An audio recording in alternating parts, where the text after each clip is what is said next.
Have you ever had that eerie feeling? Like someone was watching you? You look over your shoulder, but no one's there. Or so you think. In tonight's video, we're diving into 3 bone-chilling true stories where people weren't just being paranoid. They were being watched. Silently, patiently, intimately. And when the watchers finally revealed themselves, it was already too late. In our first story, the apartment across the alley. A quiet city apartment seems like the perfect escape, until a mysterious light from an abandoned building across the alley begins flickering every night at exactly 3:12 a.m. But when the new tenant discovers photographs of themselves sleeping, taken from the very same window, they realize they're not alone, and never were. In the second tale, The Forest Has Eyes. A solo hiker heads deep into the wilderness for peace. But each night, something or someone leaves strange gifts outside their tent. When they discover a photograph taken of them as they slept, the truth unravels. The forest isn't empty, and it wants to keep them. And finally, in The Man on the Bus route, a commuter begins noticing a man on the bus who never blinks, never speaks, and never gets off. The stalking intensifies until a horrifying twist reveals that this wasn't just a predator. It was a passing of the torch. If you think you're safe in your home, in the woods, or even among strangers on a bus, think again. These stories will leave you questioning every glance, shadow, and silence. Let's begin. Story 1. The apartment across the alley. You moved in for the silence. That was the first mistake. After years of chaotic roommates and thin walls, the tiny studio above a bookstore seemed perfect. Tucked into an old brick building on a quiet downtown street, it had charm. Peeling crown moldings, creaky hardwood floors, and best of all, no neighbors on either side. Just a narrow alley between you and the next building, where all the windows had long been blacked out, all except one. You noticed it the first night. While brushing your teeth, you leaned into your bathroom mirror and saw it behind you through the open window, the glow of a soft yellow light from across the alley. It stood out like a lighthouse in the fog. Every other window was dead, but this one, always on. It wouldn't have bothered you if it hadn't faced directly into your place, like it was aimed. You thought maybe it was another tenant. But the building across the alley had been condemned years ago, boarded up and forgotten. No signs of renovation, no signs of life, except for that window. The second night, you shut the curtains. Simple. But around 3:12 a.m., you woke up in a sweat, chest tight. The curtain had been pulled back, just slightly, just enough to let in the yellow light. Your breath caught. Maybe you forgot to close it all the way. You turned the lamp on, slammed the curtain shut again. Didn't sleep. By the end of the week, things escalated. Every night at exactly 3:12 a.m., you'd wake up. Always the same minute. The light across the alley, still glowing. Your curtain, sometimes swaying slightly. Once it was tied in a loose knot. Another night, it was pinned open with a safety pin you didn't own. That's when you called the landlord, asked if anyone had keys. He insisted you were the only one, changed the locks anyway, told you it was probably stress or sleepwalking. But sleepwalkers don't tie knots. You set up a cheap camera, an old GoPro from a garage sale, facing your window.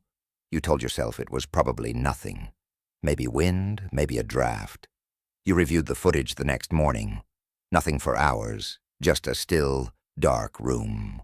Then at 3:11:58 a.m., static, full-screen static, like the feed had been scrambled. It lasted 34 seconds.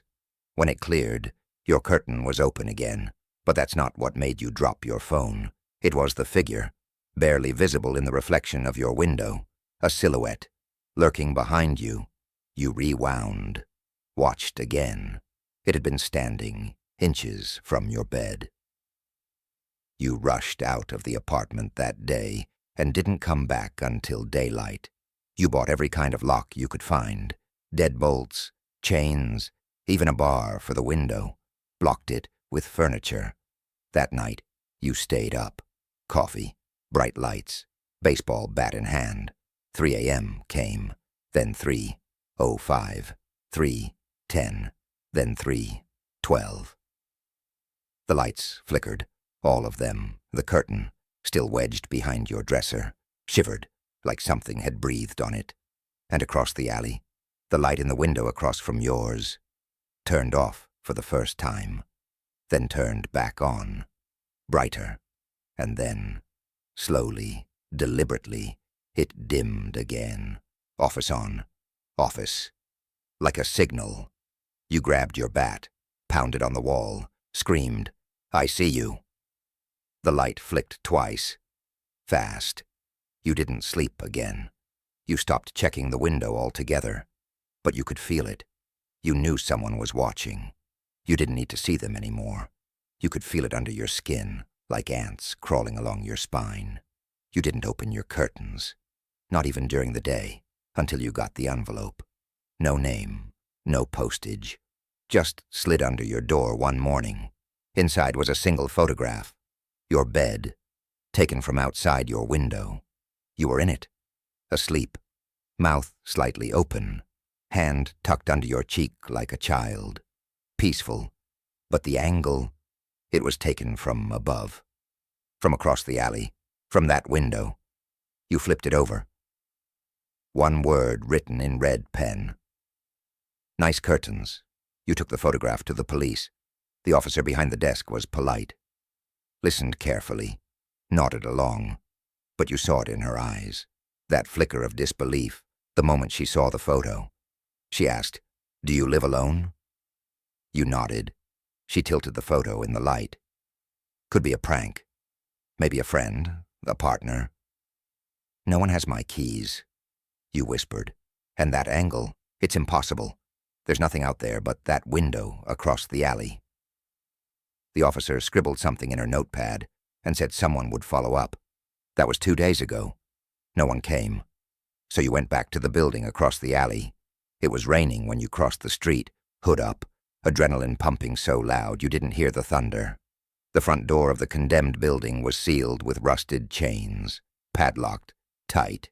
A no trespassing sign hung crookedly above the doorway, but around the side, behind the dumpster, you found a loose panel, wood, soft from rot and rain. You pushed. It gave. Inside was darkness, the kind that breathes. You used your phone's flashlight. The air was thick and wet, like the building had been sweating secrets for years. Old newspapers, moldy carpet, broken glass.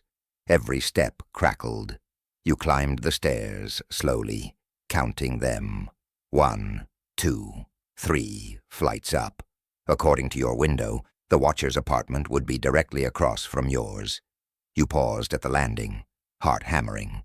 The hallway stretched out in both directions, lined with doors. Most were broken, busted open by time, except one, room 3C. Its door was perfectly intact, and its light was on. That same soft, yellow glow. You turned the knob, locked. You leaned in.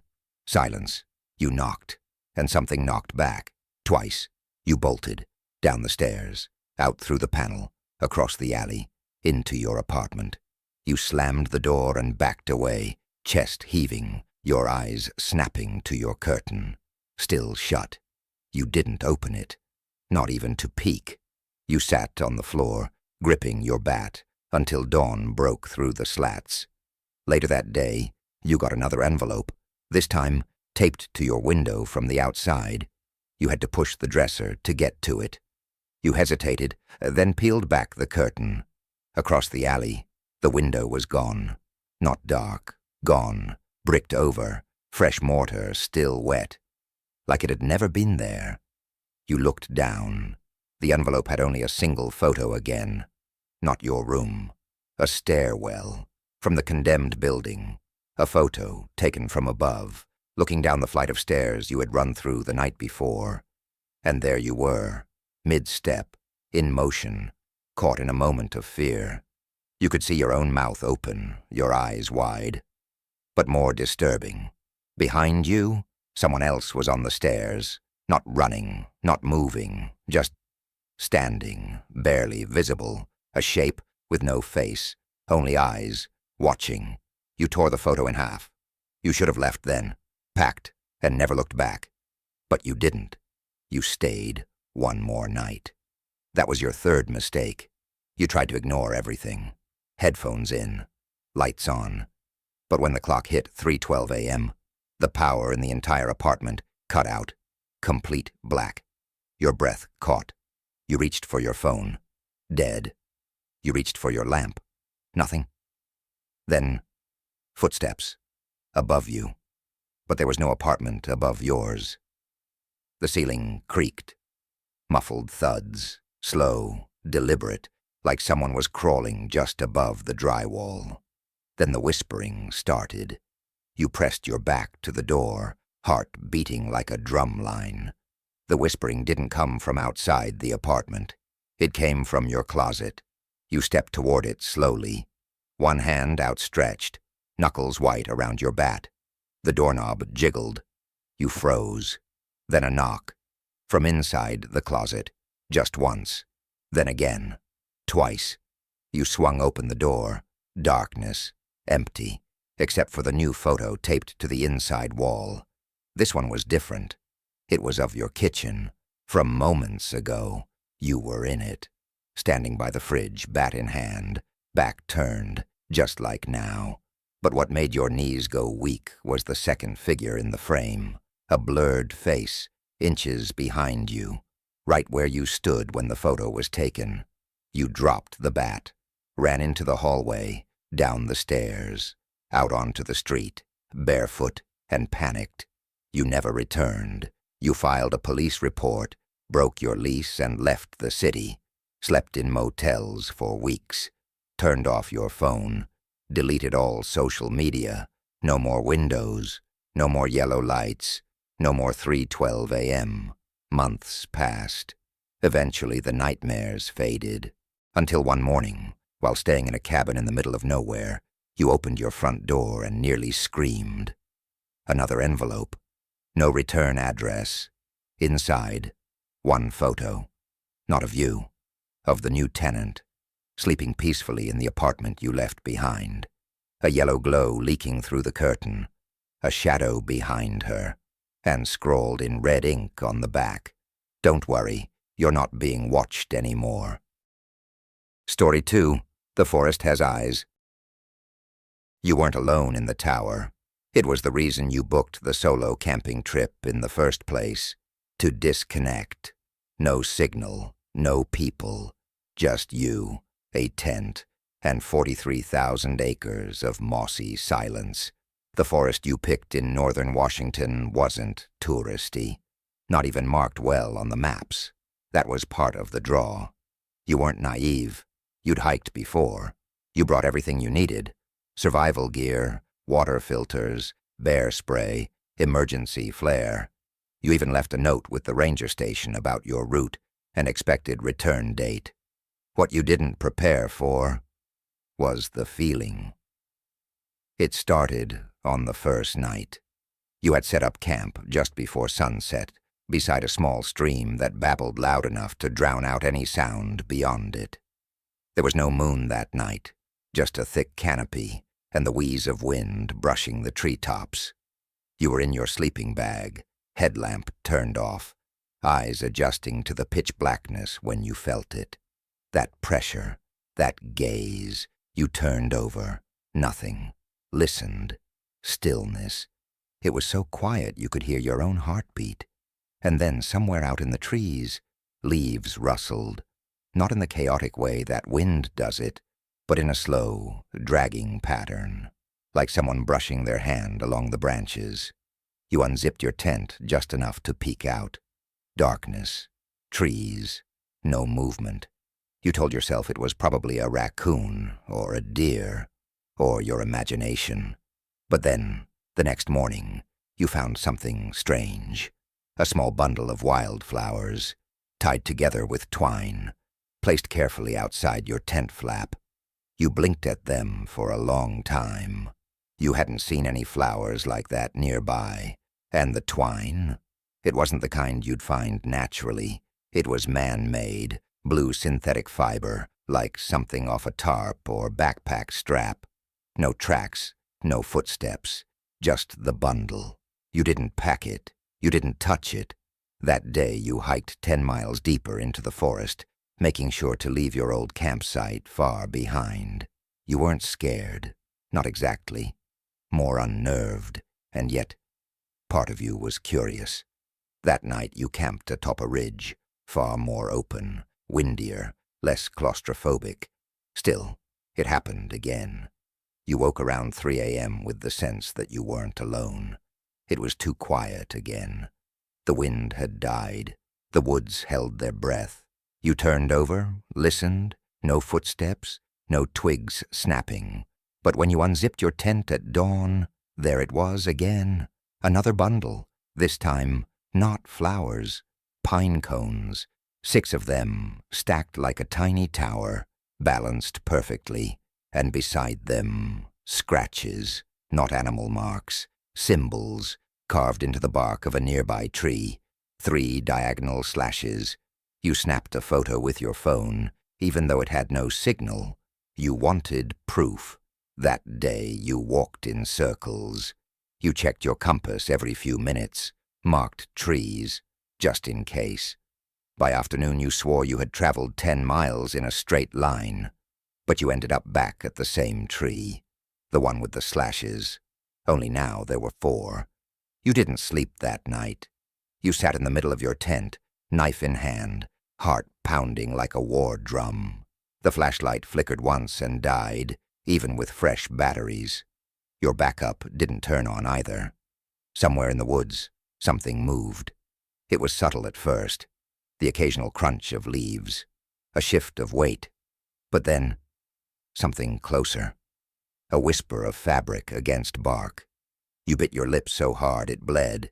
You didn't move. Eventually your eyes grew heavy. You don't even remember falling asleep. You only remember waking up to something breathing, right beside your tent. A slow, wet inhale. Then, silence. At sunrise, you scrambled out. You didn't care if you left gear behind. You were ready to run. But the forest had changed. Paths you remembered were gone. Landmarks had vanished. Everything looked the same, an endless maze of brown and green. The slashes were now carved into every tree, every single one. You kept moving, climbing, scanning the horizon. You finally spotted a lookout tower in the distance, old, maybe abandoned, but real. It was the first man-made structure you'd seen in days. You sprinted toward it, lungs burning. It took hours to reach, but you made it. The tower creaked under your weight as you climbed, the stairs groaning with each step.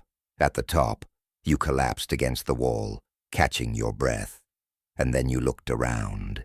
Empty room, broken glass, rusted tools, an old radio long since dead.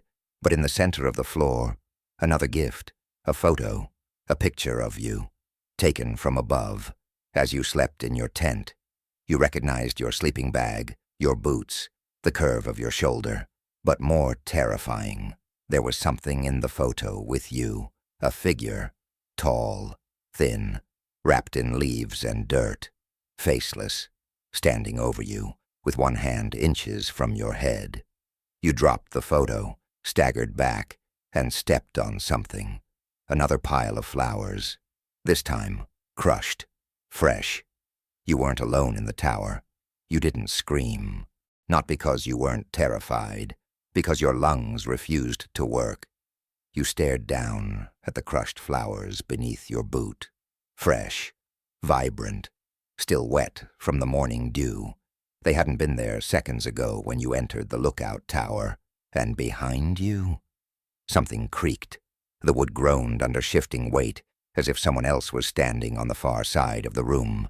You turned, slowly, expecting to see. Nothing. Empty air. But you knew better. You weren't alone. The air felt different, too heavy, like a presence occupied it. You backed toward the rusted railing, hands trembling. That's when you saw it. Far below, just beyond the base of the tower, half shielded by the trees. A figure. Tall. Still. Watching. You squinted. It wasn't wearing clothes. It looked like it was made of forest, draped in moss, bark, and mud. Its face wasn't a face at all. Just a smooth, pale oval, with two sunken holes where eyes should have been, and yet you knew it could see you. You blinked. It was gone. Not walked away. Gone. Vanished. You stumbled down the tower steps, heart pounding like it wanted out. You didn't bother checking your map. You ran. Blindly. Through thorns, across rocks, slipping in mud. Every now and then you'd glance behind you, and once you swore it was beside you, just beyond the trees, keeping pace, not chasing, just following. You screamed at it. "What do you want?" And the forest answered, not with words, but with more symbols, more offerings, another bundle of twine, a stone shaped like an eye, and once, carved into a fallen tree, your name. That was the moment your panic tipped into something else. Something primal. The realization that whatever it was, it knew you. Not just that you were here, but who you were. Your name, your face, your patterns. You ran until your legs gave out, collapsed near a dried creek bed, limbs trembling, stomach heaving. Then you heard it again, breathing. This time, not next to your tent. This time, in sync with yours, as if it was learning, mimicking. You sat up, fast, and found a mirror. Yes, a mirror, leaned against a tree, like it had been waiting for you. Tall, rectangular, cracked in one corner. Where the hell did it come from? In its reflection, you saw yourself. And behind you, it. Standing just over your shoulder, you whipped around. Nothing. But when you looked back at the mirror, it was closer. You threw a rock at the glass, shattered it instantly. The sound echoed like a scream in the trees. You ran again. By some miracle, you found a trailhead sign just before nightfall. The letters were faded, the wood eaten by weather, but you recognized the marker from your original route. You had looped back, somehow. You were close to the parking lot. You collapsed when you saw your car, scrambled inside, locked the doors, and just sat there, gasping. The forest stared at you through the windshield, silent, still. But even as you turned the key, even as the engine coughed to life, you felt it. The eyes, not from behind, not from the woods, from underneath, from inside.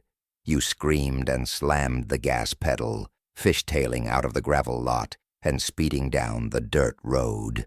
Every shadow along the trees made you flinch. Every rustle of a leaf sounded like a whisper. You didn't stop driving until you hit a town 2 hours away. You booked a motel, a dingy place with flickering lights and a moldy shower. Didn't care. You locked every bolt, pushed a chair under the knob, slept with your hiking knife under the pillow, and in the morning, there was twine on your doorstep, tied into a little noose. The front desk clerk swore no one had entered or left the building after you checked in. You drove 3 states east the next day, rented a new place, changed your number, deleted your socials. Months passed. You started therapy. Tried to laugh about it once, but it's hard to laugh when it never ends, because the gifts still come. Sometimes it's a bundle of pine needles in your mailbox. Sometimes it's flowers on your doorstep, tied with that same blue twine. And once, only once, you found a Polaroid of your reflection while brushing your teeth. Only you weren't alone in it. There was something just behind the bathroom door. You moved again. Farther this time. Big city, crowds, lights, nowhere near the woods, and you started to feel safe. Until this morning. You woke to a knock on the door. A delivery. No sender listed. Inside the package was a simple, square frame. You didn't want to open it, but you did. It was a mirror, old, cracked in the corner. The reflection showed your living room. Empty. Until you blinked. Then it showed you. From behind. Story 3. The Man on the Bus Route. You'd never really noticed him before. But now that you think about it, he'd always been there. Same bus, same time, same seat. Every night at 7:46 p.m., the 87 westbound pulled up to the corner of Merrow and 3rd. You boarded with your headphones in, your work bag slung over one shoulder, and made your way to your usual window seat, 3 rows from the back. And across from you, on the aisle, him. He never read, never used his phone, never even blinked, it seemed.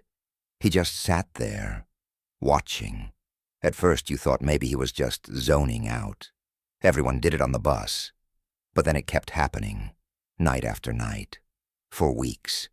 He wasn't just looking your way, he was looking at you, eyes never moving, never straying, just locked onto your face. As if he were memorizing every detail. He wore the same thing every time, a long brown coat, buttoned all the way up, even when it was hot, and a tattered gray beanie pulled low over his ears. His skin was pale, like he didn't see much sun, and his eyes, dark, sunken, sharp. Too sharp. Once you met his gaze for more than a second, and he smiled. Not a polite smile, not even a creepy smile, a knowing smile, like he understood something about you that you didn't, like you were the punchline to a joke only he knew. You told yourself to ignore it. But the next night, he wasn't on the bus. For the first time in weeks, no brown coat, no stare, just silence. You exhaled, until you noticed the note, folded, slipped between the seat cushions next to you. No envelope, just a crumpled piece of paper, written in red pen, in sharp, deliberate handwriting. You blink too much when you lie. You froze. You looked around, but no one else was paying attention. Just the usual handful of commuters, faces buried in their phones. You didn't take the bus home the next night. You called a friend, got a ride. But as she dropped you off outside your apartment complex, her headlights caught something strange near the bushes. A person, just standing there, half in shadow. A coat, brown. You didn't sleep that night. You moved your bookshelf in front of the window and kept every light on. The next day you took the early bus, noon, broad daylight. He was there, same seat, same stare, in broad daylight, except now, he winked. You got off 2 stops early and walked the rest of the way home, heart in your throat. You didn't call the police. What would you say? A man on the bus looks at me weird. No crime in that. But then things changed. It started with the phone calls. No voice, just breathing. Always at 7:46 p.m. You unplugged your landline. Then the packages, small boxes, unmarked, left on your doorstep. Inside, objects from your life. A button from your favorite coat. A receipt from the cafe you go to every Thursday. A photo, you, asleep in your bed, taken from outside the window. You moved again, didn't tell anyone. New apartment, new number. You even started taking the train. Weeks passed. Silence. No man, no packages, no photos. You began to feel human again. Until the night your phone buzzed with an airdrop request on the train. You didn't recognize the device name. Just one image, a photo of the train car, taken from behind. You were in it, and so was he. 5 rows back, smiling. You dropped your phone. When you turned to look, empty row, but on the seat behind yours, a single note, folded, written in the same red pen. You look better without the headphones. You moved to a rideshare app, deleted all public accounts, bought blackout curtains, and still you feel it everywhere you go, that itch on the back of your neck, that certainty that someone's watching. You see brown coats in crowds, in stores, across the street, always gone when you look twice. You changed your commute entirely, different hours, remote work. But last night your phone buzzed again, unknown number, no caller ID. You answered it. Silence, then the voice, a whisper. "See you soon. I'll be on the 746 again." You threw the phone, but this morning there was a package waiting at your door. No postage, no return address. Inside was a bus ticket for the 87 westbound, time-stamped, 7:46 p.m. tonight, and a note. "It's your turn to watch." You shouldn't have gone, but you did. The ticket lay on your kitchen counter all day. You stared at it between pacing fits. You told yourself you were going to burn it, rip it, flush it, anything. And yet, when the time came, your body moved before your brain. You found yourself standing at the Marrow and Third stop at 7:45 p.m. The air felt thick, like it was waiting too. Then the 87 westbound screeched to a stop, the door yawning open. You stepped on. The bus was empty. No driver, no other passengers. Just the soft hum of the overhead lights and that low buzz of something electric behind the walls, almost like breathing. You took your usual seat, 3 rows from the back, window side. The lights flickered once. The doors hissed shut behind you.